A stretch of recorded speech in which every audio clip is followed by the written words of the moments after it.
জি না, কিন্তু আমাদের আহলে সুন্নাত ওয়াল জামাতের আকীদা হলো যে আল্লাহ দিতে পারে এবং আল্লাহর দেওয়া প্রদত্ত ক্ষমতাতে নবীগণ দিতে পারে এবং ওলিগণ দিতে পারে। একটু জোরে বলেন না সুবহানাল্লাহ। এমন কি নবী আমার স্বয়ং একজন সাহাবী রাসূলকে নিজের নিকটে চাহার জন্য নবী আমার অর্ডার দিয়েছেন। এই হাদিসটি মিশকাতের মধ্যে এসেছে এবং এই হাদিসটি আবু দাউদের মধ্যে এসেছে এবং এই হাদিসটি মুসামুল কাবিল লিত-তাবারানির মধ্যে এসেছে। বিশ্ববিখ্যাত নবীর সাহাবী যার নাম ছিল হযরতে রাবিয়া বিন কাব আসলামী রাদিয়াল্লাহু তাআলা আনহু বর্ণনা করেন, তিনি বলেন যে একদিন রাত্রি বেলাতে আমার রাসূলুল্লাহকে আমি ওযু করার পানি দিতেছিলাম। কি করার পানি? এই জোরে বলেন না। ওযু করার পানি দিতেছিলাম, তো নবী আমার বললেন, আয়ে রাবিয়া বিন কাব সাল, রাবিয়া বিন কাব তুমি চাহো। মুসামুল কাবিল লিত-তাবারানির মধ্যে এসেছে, আয়ে রাবিয়া বিন কাব সালনি ফাআতাইতুকা, বলে ও রাবিয়া বিন কাব তুমি আমার নিকটে চাহো, এই নির্জন রাত্রি কালে তুমি আমার কাছে যেটা চাইবে আমি নবী মুস্তাফা ওটাই তোমাকে দিয়ে দিব। একটু জোরে বলতে হবে সুবহানাল্লাহ। এ আজিজানে মুহতারাম, নির্জন রাত্রি কাল ছিল, এই কথা নবী বললেন না ও রাবিয়া বিন কাব তুমি আল্লাহর নিকটে চাও, বরং নবী মুস্তাফা বললেন তুমি আমার কাছে চাও, আর আজ রাত্রি বেলাতে তুমি যেটা চাইবে ওটাই তোমাকে প্রদান করে দিব। এ আজিজানে মুহতারাম, আজকে সাহাবী রাসূল ছিল, নবীর দিওয়ানা ছিল, নবীর মাস্তানা ছিল, নবীর আশিক ছিল, নবীর প্রেমিক ছিল। আজ আমারও আপনার মতো দুনিয়ার লোভী মানুষ ছিলেন না, সঙ্গে সঙ্গে বলেন ইয়া রাসূলুল্লাহ টাকা চাই না, পয়সা চাই না, বাড়ি চাই না, গাড়ি চাই না, ধন চাই না, দৌলত চাই না, ইয়া রাসূলুল্লাহ কিয়ামতের দিনে যে জান্নাতে আপনি থাকবেন একই জান্নাতে আপনার সঙ্গী হয়ে থাকতে চাই। একটু আওয়াজ দিয়ে আর একটু জোরে বলতে হবে সুবহানাল্লাহ। এ আজিজানে মুহতারাম, সাহাবী রাসূল নবীর নিকটে জান্নাত কেন চাইলেন, কি কারণে জান্নাত চাইলেন? অন্য কিছু তো চাইতে পারতেন না, কি বলছেন? অন্য কিছু চাইতে পারতেন, কিন্তু জান্নাত কেন চাইলেন? ধরুন যে দেখেন আজকে আমাদের এই স্টেজে প্রধান বক্তা হয়ে সুদূর ওপার বাংলাদেশ থেকে বিশিষ্ট ইসলামিক চিন্তাবিদ, লেখক ও গবেষক মুফতি আলাউদ্দিন জিহাদি মাদ্দাজিল্লাহুল আলী এসেছেন। হয়তো এই জালসার আয়োজনকে দেখার পরে উনি যদি কমিটির মধ্যে কোনো একটা ছেলেকে ডাকার পরে বলে যে ভাই তোমরা এত সুন্দর করে জালসার ব্যবস্থা করেছো, আমি আনন্দিত হয়েছি, আমি খুশি হয়েছি, তুমি আমার কাছে কি চাইবে তাই চাও। যদি এই কমিটির ছেলেটা মুফতি আলাউদ্দিন জিহাদিকে বলে হুজুর আপনি তো যা ইচ্ছা তাই চাইতে বললেন, তো আপনি বাংলাদেশ থেকে এসেছেন, বিভিন্ন দেশে সফর করেন, বিভিন্ন জায়গাতে যান, কোরআন ও হাদিসের এত বড় গবেষক, তো হুজুর আপনি যখন বাংলাদেশ থেকে এসেছেন তো আমাকে আমাদের দেশের ভারতের প্রধানমন্ত্রী বানিয়ে দেন। এই কথা যদি বলে তো উনি পারবেন প্রধানমন্ত্রী বানাতে?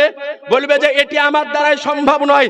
তো যদি বলা যায় হুজুর প্রধানমন্ত্রী না বানাতে পারবেন, কমপক্ষে রাজ্যের মুখ্যমন্ত্রী বানিয়ে দেন, বলবে এটাও আমার দ্বারাই সম্ভব নয়।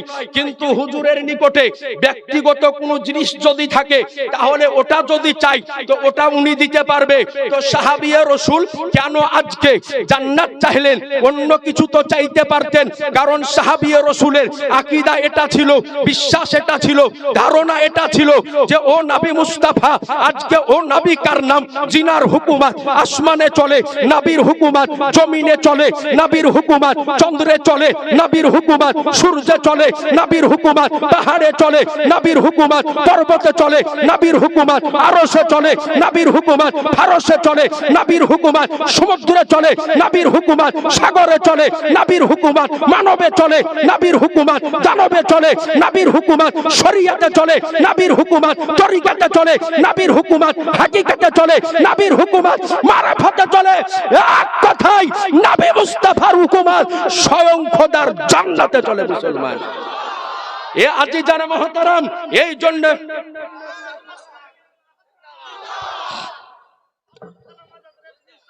এ আজিজানে মুহতারাম, এই জন্য তিনি আজকে জান্নাত চাইলেন।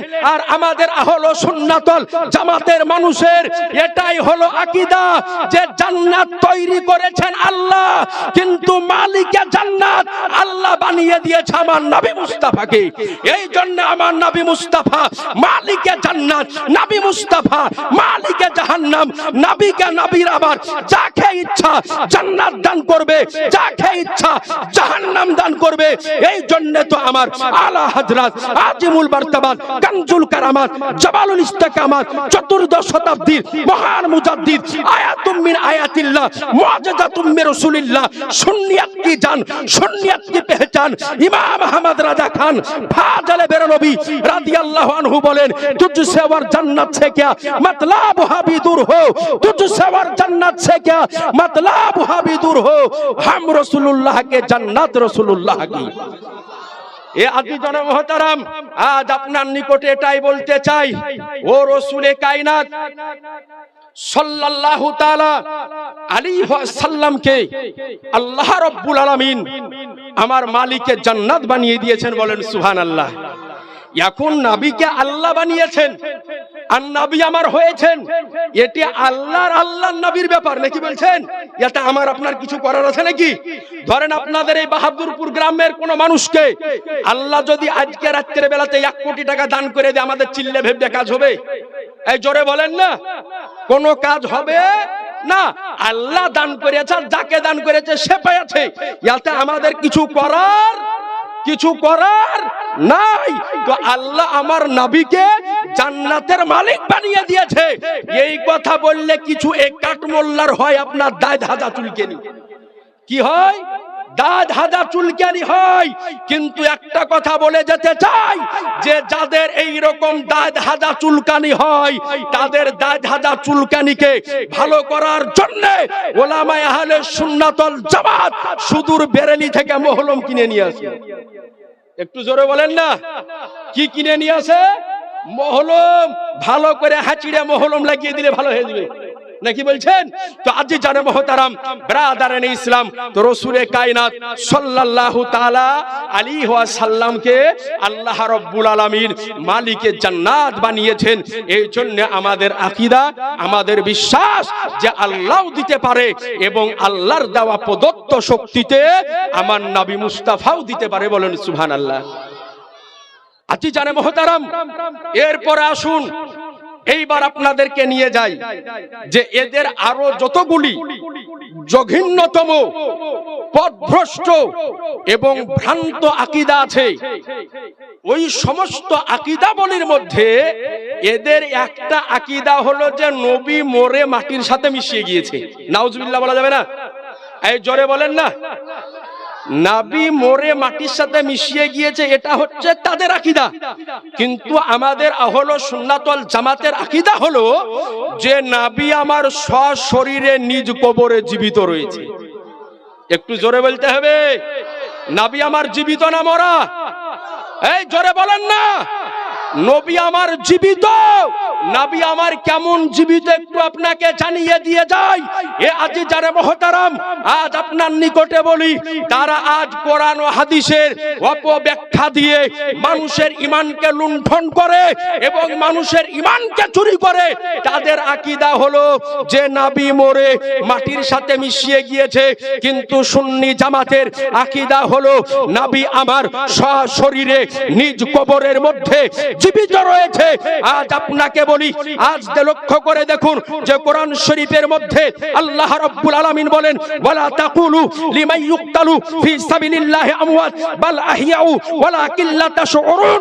আল্লাহ পাক বলেন যে ওই সমস্ত মানুষকে তোমরা মুর্দা বলিও না যারা আল্লাহর রাস্তায় নিজের জীবন দিয়ে দিয়েছে, তাদেরকে মুর্দা বলিও না, তারা জীবিত। তাদের জীবনকে তোমরা বুঝতে পারো না। এ আজিজানে মুহতারাম, যারা আল্লাহর রাস্তায় নিজের জীবনকে দিল, তাদেরকে বলা হয় শহীদ। আর মারতাবায়ে শাহাদাতের চাইতে মারতাবায়ে নবুয়ত হাজার হাজার গুণ ঊর্ধ্বে। তবে বলেন মুসলমান, যিনারা শহীদ হয়ে নিজ কবরের মধ্যে জীবিত যদি থাকে, তো যেই শহীদদের চাইতে হাজার গুণ বেশি মর্যাদা নবী মুস্তাফার। ও নবী আমার কবরে জীবিত আছে না নাই? এই জোরে বলেন না, দুই হাত তুলে বলেন।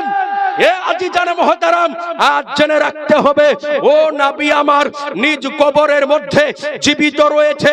ও নবী আমার সশরীরে কবরের মধ্যে জীবিত হালাতে রয়েছে।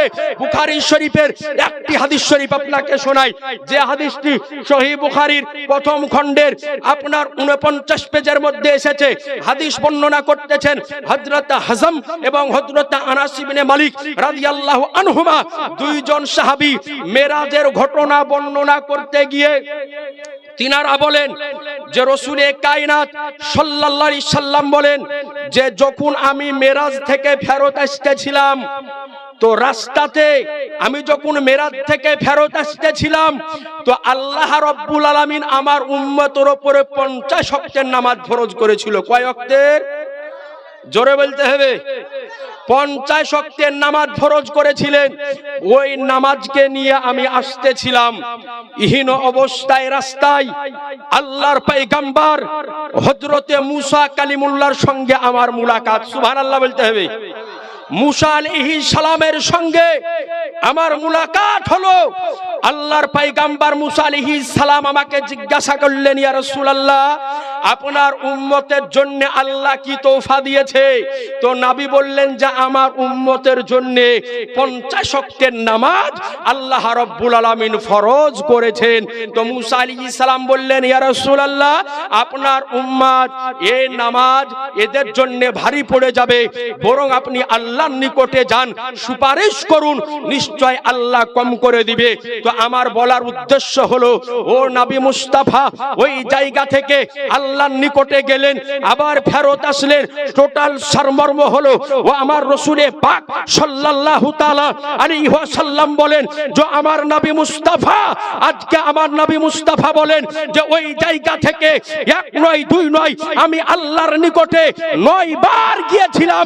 আর 9 বারে আল্লাহ পাক 45 ওয়াক্তের নামাজকে কম করে দিয়ে 5 ওয়াক্তের নামাজ অবশিষ্ট রেখেছিলেন। বলার উদ্দেশ্য হলো এটাই, ও আমার নবী মুস্তাফা মেরাজে যাওয়ার হাজার হাজার বছর পূর্বে হযরত মুসা কালিমুল্লাহ ইন্তেকাল করেছিলেন। ও মুসা কালিমুল্লাহ মেরাজের রাত্রে জীবিত অবস্থায় যদি নবী মুস্তাফার সঙ্গে কথোপকথন করতে পারে, তো যিনি হচ্ছেন মুসার নবী, যিনি হচ্ছেন ঈসার নবী, যিনি হচ্ছেন আদমের নবী, যিনি হচ্ছেন ইব্রাহিমের নবী, যিনি হচ্ছেন নূহর নবী, যিনি হচ্ছেন ইসমাইলের নবী, ও নবী মুস্তাফা নিজ কবরে জিন্দা আছে না নাই? এই একসঙ্গে বলতে হবে। এ আজিজানা মুহতারাম, তাহলে আজকে যারা গুস্তাকি করে নবীর তোহিন করে এ নবী মুস্তাফাকে মরে মাটির সাথে মিশিয়ে গিয়েছে, বলবে ওদের সঙ্গে কোনো সম্পর্ক রাখা যাবে? জোরে বলেন না। জেনে রাখতে হবে, মুমিন যে হবে সে যদি বন্ধুতালি করে তাও আল্লাহ এবং নবীর জন্য করবে। কারো সাথে দুশমনি যদি করে তবুও সে আল্লাহ এবং নবীর জন্য করবে। এ আজিজানে মুহতারাম, এইবার আপনাকে নিয়ে যাই যে আমাদের আকীদা হলো যে নবী সশরীরে নিজ কবরের মধ্যে জীবিত রয়েছেন। সুবহানাল্লাহ বলেন। অর্থাৎ নবীর লাশকে পোকা মাকড় মাটি পানি কেউ কোনো ক্ষতি করতে পারবে না। অর্থাৎ নবীকে আমার কবর মোবারকে যেমন রাখা হয়েছিল, নবী আমার এখন পর্যন্ত নিজ কবরে একই অবস্থায় রয়েছে। একটা হাদিস শরীফ আপনাকে শোনাই, নাকি বলছেন ভাই? একটা হাদিস শরীফ শুনেন, যে হাদিসটা সহিহ বুখারীর প্রথম খণ্ডের 180 পেজের মধ্যে কিতাবুল জানাইজের মধ্যে এসেছে। বিখ্যাত সাহাবী রাসূল যার নাম হযরতে জাবের রাদিয়াল্লাহু তাআলা আনহু, তিনি বলেন উহুদের যুদ্ধ যখন সংগঠিত হয়েছিল, উহুদের যুদ্ধ সংগঠিত হয়েছিল 3 হিজরিতে। কত হিজরিতে? জোরে বলতে হবে। 3 হিজরিতে সংগঠিত হয়েছিল। তো হযরতে জাবের রাদিয়াল্লাহু আনহু বলেন, যেই দিন উহুদের যুদ্ধ সংগঠিত হবে তার পূর্বের রাত্রিতে আমার বাপ আমাকে ডাকলো। ডাকার পরে বলল যে বেটা, নবী মুস্তাফার পরে সবচাইতে আমি বেশি তোমাকে মহব্বত করি। একটু সুবহানাল্লাহ বলেন না গো। বাপ বলছে বেটা, নবী মুস্তাফার পরে আমি সবচাইতে বেশি ভালো তোমাকে বাসি। তো বলে বেটা শোনো, কাল সকালে উহুদের যুদ্ধ সংগঠিত হবে। এই যুদ্ধে আমি যদি শাহাদাত বরণ করে যাই, শহীদ যদি হয়ে যাই, তো বেটা তোমার ছোট ছোট ভাই এবং বোনকে রাখলাম, তাদেরকে তুমি একটু দেখভাল করিও, এবং কিছু আমি ঋণ নিয়ে রেখেছিলাম, ওই ঋণগুলিকে তুমি পরিশোধ করে দিও। হযরতে জাবের রাদিয়াল্লাহু আনহু বলেন, সকাল যখন হলো, সকাল হওয়ার পরে যুদ্ধ সংগঠিত হলো। তো সর্বপ্রথমে উহুদের যুদ্ধে আমার বাপ শাহাদাত বরণ করলেন।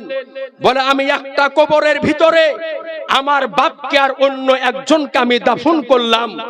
1 নয় 2 নয়, কমবেশ 6 মাস পূর্বে আর 6 মাস পরে আমার মনে হলো যে জায়গাটা সঠিক হয়নি, তাই আমি 6 মাস পরে আমার বাপের লাশকে স্থানান্তরিত করার জন্য আমি কবরকে আবার পুনরায় খনন করতে আরম্ভ করলাম।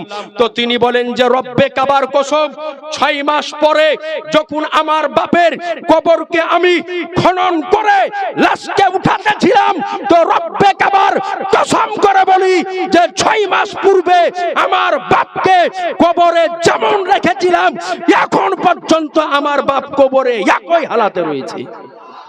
এ আজিজানে মুহতারাম, আজকে বলুন তিনি আল্লাহর রাস্তায় নবীর মুহাব্বতে নিজের জীবনকে দিয়েছিলেন। এই জন্য আজ তিনি নিজ কবরের মধ্যে তিনার লাশকে কিছুতে ছুঁতে পারেনি, নষ্ট করতে পারেনি, খারাপ করতে পারেনি, গলে যায়নি, পচে যায়নি, সরে যায়নি, বরং যেমন রাখা ছিল 6 মাস পরেও একই ভাবে তার লাশকে কবরের মধ্যে পাওয়া গিয়েছে। তো বলতে চাই যে নবীর গোলামের লাশকে কবরে যদি না ছয়, নবীর গোলামের লাশকে কবরে যদি নষ্ট না করে, তো আমার নবী মুস্তাফার লাশকেও আজকে মাটিতে পচাতে পারে না, আজকে পানিতে গলাতে পারে না, পোকাতে খেতে পারে না, মাকড়ে খেতে পারে না, বরং নবীর লাশকে 1400 বছর পূর্বে যেমন রাখা হয়েছিল, এখন পর্যন্ত নবী মুস্তাফার লাশ মোবারক একই ভাবে নিজ কবরের মধ্যে রয়েছে। তো বলার উদ্দেশ্য, নবী হলেন জিন্দা, নবী হলেন জীবিত, নবী হলেন হায়াতুন নবী। এই জন্য তো আমার আলা হযরত আজিমুল বরকত মুজাদ্দিদে দ্বীন মিল্লাত ইমাম ইশক মুহাব্বত ইমাম আহলে সুন্নাত ইমাম আহমদ রাজা খান ফাজলে বেরলভী রাদিয়াল্লাহু আনহু বলেন, তু জিন্দা হে ওয়াল্লাহ, তু জিন্দা হে ওয়াল্লাহ, মেরে চশমে আলম সে ছুপ जाने वाली।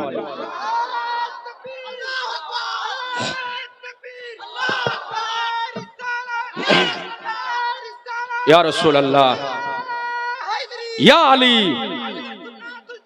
जिंदाबाद जिंदाबाद। এ আজিজানে মুহতারাম, তাহলে আজ আপনার নিকটে আরজ করব, ও নবী আমার নিজ কবরের মধ্যে সশরীরে নবী আমার জীবিত রয়েছে এবং আল্লাহর তরফ থেকে রুজি পেয়ে থাকে।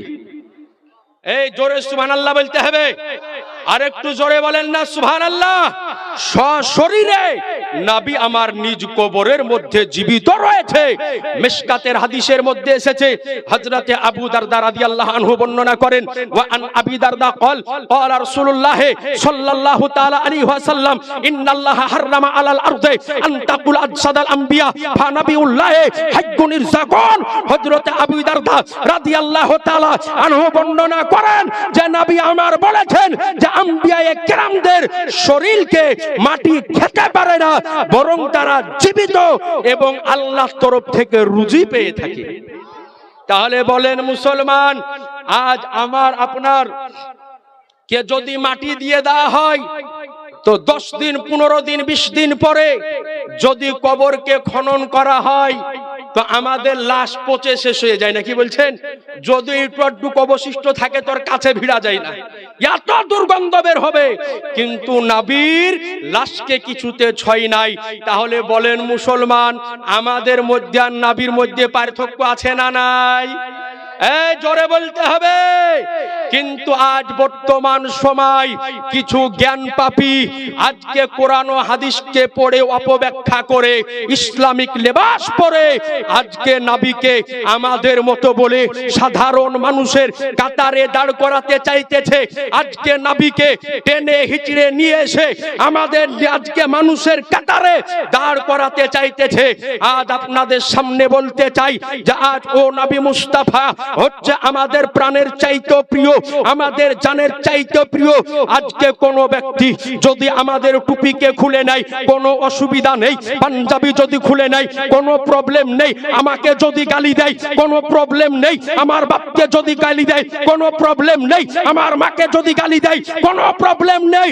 কিন্তু বলতে চাই যে নবী মুস্তাফার আকাশচুম্বী ইজ্জতের উপরে কোন ব্যক্তি হামলা যদি করে তো কসম খোদার আজকে বলতে চাই নবী মুস্তাফার আকাশচুম্বী ইজ্জতকে কোন ব্যক্তি নিচু যদি করতে চায়, নামাতে যদি চায়, তাহলে একটাই কথা বলতে চাই, সে যে ধর্মের হোক না কেন ও নবীর ইজ্জতকে, সম্মানকে, রুতবাকে বাঁচানোর জন্য প্রয়োজন যদি পড়ে তো এই পৃথিবীর বুকে আবার দ্বিতীয় কারবালা প্রতিষ্ঠিত হবে। মুসলমান একটু জোরে বলতে হবে সুবহানাল্লাহ, আর একটু আওয়াজ দিয়ে।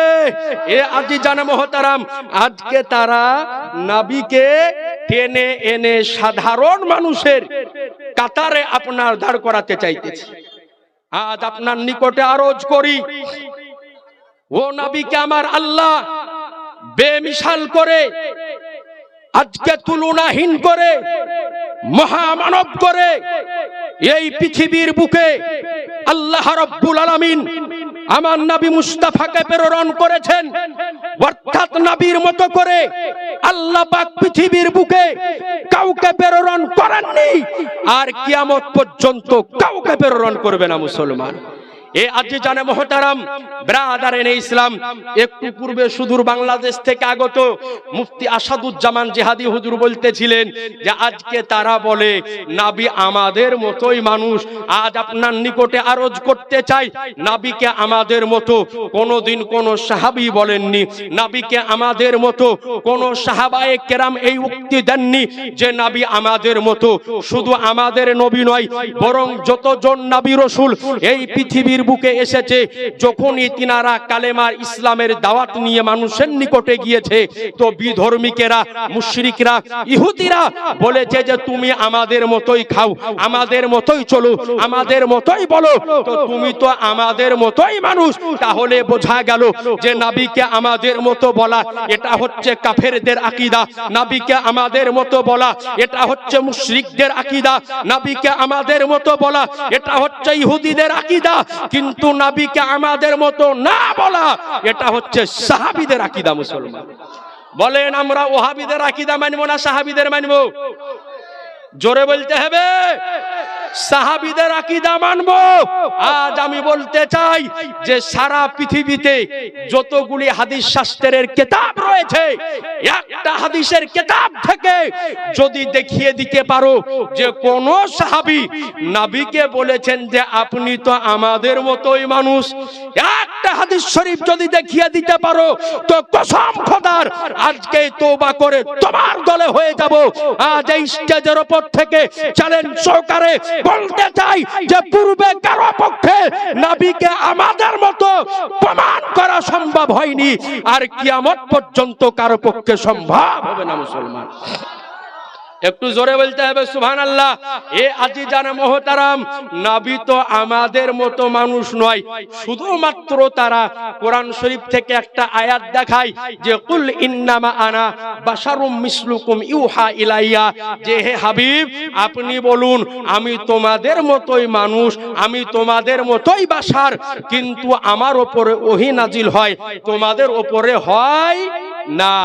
এইটুকু দিয়ে বুঝতে হবে প্রত্যেকটা জিনিসকে পার্থক্য করার জন্য একটা যে কোনো তার পার্থক্যটাই হচ্ছে যথেষ্ট।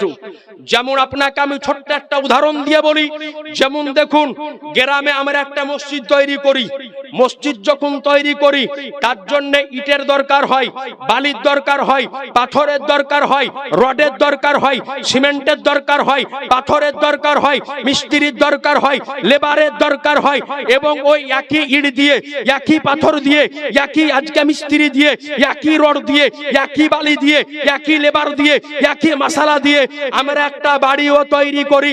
আচ্ছা বলেন তো মুসলমান, বাড়িতে যেই রকম কাজ করা যাবে মসজিদে ওই রকম কাজ করা সম্ভব? এই জোরে বলেন সম্ভব নয়। কিন্তু উপাদান একটাই, ওটাতেও যা দিয়েছেন এটাতেও তাই দিয়েছেন। তাই বলে আজ পর্যন্ত কেউ বলে যে আমার বাড়ি আর মসজিদ একই? কেউ বলতে পারে? জি না, কেউ বলতে পারে না। যেমন আমার বাড়ি, যেমন আমার মসজিদ, কেউ বলতে পারে না। কিন্তু তৈরি একই উপাদান দিয়ে, একই ইট, একই বালি, একই পাথর বলতে কেন পারে না? কারণ হচ্ছে একটাই, যে বাড়ির সঙ্গে আপনার সম্পর্ক আর আজকে মসজিদের সঙ্গে খোদার সম্পর্ক। একটু জোরে বলেন না।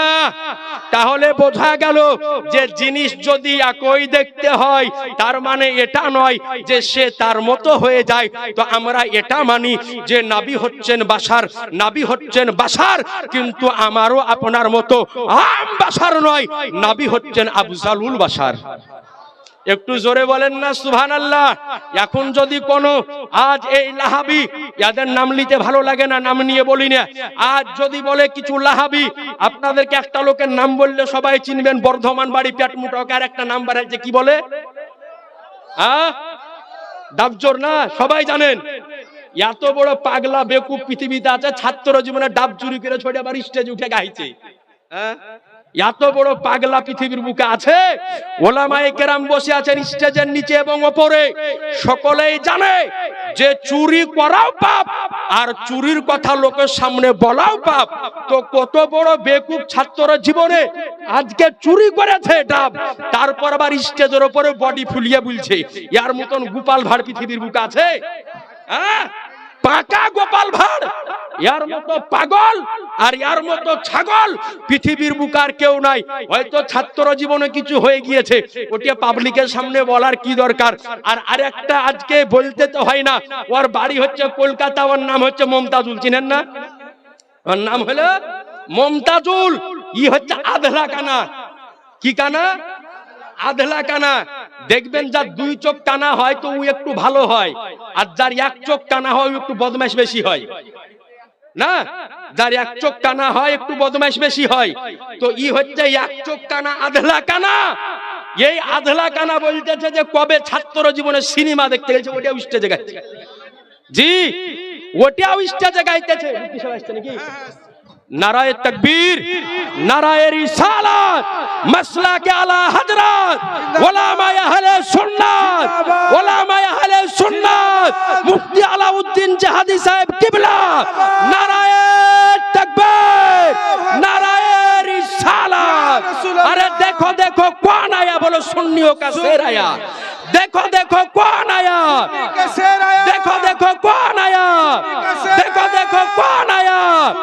नाराये तकबीर, नाराये रिसालत, नाराये हैदरी, नाराये हैदरी, नाराये खुदा, नाराये राजा, नाराये तकबीर, नाराये रिसालत, नाराये तकबीर, नाराये रिसालत। देखो देखो कौन आया, देखो देखो कौन आया। नाराये तकबीर, नाराये रिसालत। ব্রাদার ইন ইসলাম, আজি যারা মুহতারাম, সকলে একটু জায়গা নিয়ে বসে পড়েন। ঠান্ডার দিন আছে, একটু জায়গাটাকে ঘেঁষাঘেঁষি করে বসেন। গরম লাগবে না, একটু গরম লাগলে ভালো। সুবহানাল্লাহ। নারায়ে তাকবীর, নারায়ে রিসালাত, नाराये तकबीर, नाराये रिसालत, मसलक आला हजरत मुफ्ती अलाउद्दीन जहादी साहब किबला। नाराये तकबीर, नाराये रिसालत।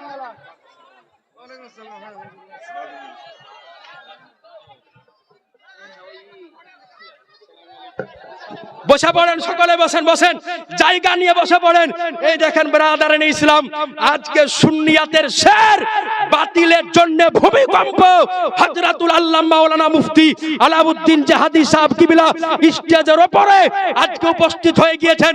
ভাইদেরকে আরজ করব, যেই সমস্ত জায়গা এখনো ফাঁকা রয়েছে, এই ভাই একটু বসে পড়েন, বসে পড়েন, সকলেই বসেন। সুবহানাল্লাহ, আলহামদুলিল্লাহ। একটু জায়গা নিয়ে সকলে বসেন। ইনশাআল্লাহ তাআলা আলোচনা আপনারা সকলে শ্রবণ করবেন। যে সমস্ত জায়গাগুলি এখনো ফাঁকা রয়েছে, ফাঁকা জায়গাগুলি সকলে পূরণ করে নেন। আচ্ছা কমিটি ভাই, পিছনে জায়গা পাড়ার ব্যবস্থা করেন, পিছনে চট পাড়ার ব্যবস্থা করেন। ওই যে পিছনে যে জায়গা খালি আছে, ওই জায়গাতে আপনারা চট্টা পাড়ার ব্যবস্থা করেন। সুবহানাল্লাহ, আলহামদুলিল্লাহ। আর একটু সকলে জায়গা নিয়ে বসে যান। হুজুর কেবলা চলে এসেছেন, ইনশাআল্লাহ তাআলা তিনার আলোচনা আজ সকলে আপনারা শ্রবণ করবেন।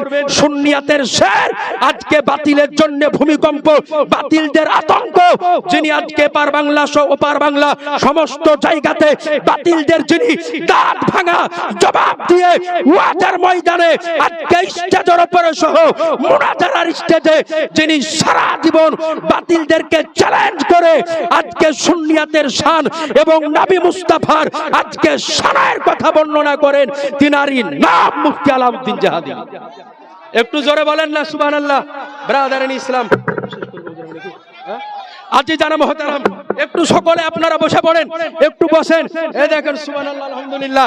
আমাদেরও মাথার তাজ, আমাদেরও উস্তাদ মুনাজিরা আহলে সুন্নাত উস্তাদুল উলামা নাসিরে মাসলাক আলা হযরত মুফতি জুবায়ের হোসাইন মানজারি মুজাদ্দিদি সাহেব, তিনি উপস্থিত হয়ে গিয়েছেন। যাই হোক ব্রাদার, আমি আমার আলোচনা আর লম্বা করতেছি না, তবে একটা কথাই বলতে চাই, নবীকে আমার আল্লাহ পাক বেমিসাল করে, উদাহরণহীন করে, মহামানব করে এই পৃথিবীর বুকে প্রেরণ করেছেন। নবীর মতো করে আল্লাহ কাউকে প্রেরণ করেননি, আর কিয়ামত পর্যন্ত কাউকে প্রেরণ করবেন না। এই জন্য আমার আলা হযরত আজিমুল বরকত মুজাদ্দিদ মিদ্দিন বিল্লাহ ইমাম ইশক মোহাব্বত বলেন, यही बोले सिदरा बोले जमाने जहां की ताले सभी को मैंने छान डाले, तेरे पाए का ना पाया, तुझे एक ने एक बनाया, तुझे एक ने एक बनाया। व आखिरी दवाना अनिल हम्दुलिल्लाहि रब्बिल आलामीन। अस्सलामु अलैकुम व रहमतुल्लाहि व बरकातुहू।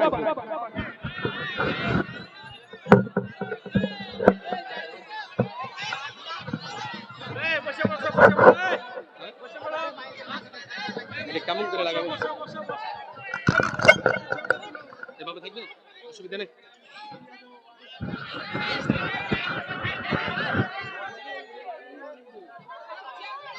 রুহুল আমিন, রুহুল আমিন, এই আগে আসো, আগে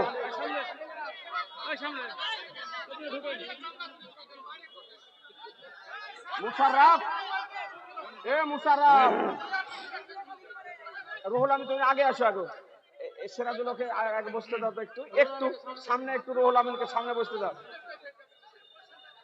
এ মুশাররফ এদিকে এসো। ব্রাদারান ইসলাম, অনুরোধ করে বলছি,